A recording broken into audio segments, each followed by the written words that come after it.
Hello everyone and welcome back to a new video. In this video I'm gonna show you guys how you can get zero delay on the PlayStation 5. So if you guys want to learn how to do it, just follow the steps that I'm gonna show you. As you can see guys, I am right now on the PlayStation 5 and this is how the homepage looks like.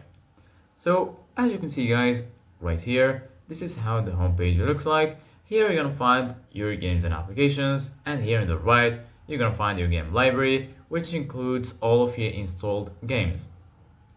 If you go here to the left, you're gonna find PlayStation Plus and also PlayStation Store, and here in the top you're gonna find all of the sections. Here you're gonna find games, media, search, settings, and lastly right here you're gonna find your profile icon. So basically guys, right now if you want to get zero delay on your PlayStation 5 or zero input delay on your PlayStation 5, you need to go to settings firstly, and then once you do that you're gonna be here in this page. So once you're here you're gonna find all of these sections. Here you're gonna find accessibility, network, users and accounts, family and parental control system, storage, sound, screen and video, and right here you're gonna find accessories. So go ahead and click on accessories, and then you're gonna be here in this page.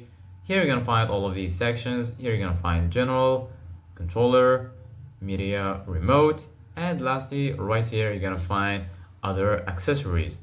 So go ahead and click on other accessories, and then as you can see guys right here you're gonna find keyboard, mouse, camera.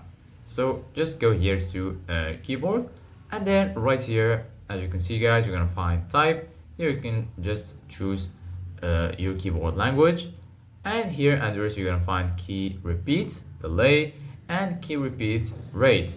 So just go ahead and click on delay, and you can set it to short to get the shortest delay. So this is it guys for today's video. Thank you guys for watching. See you guys in the next video.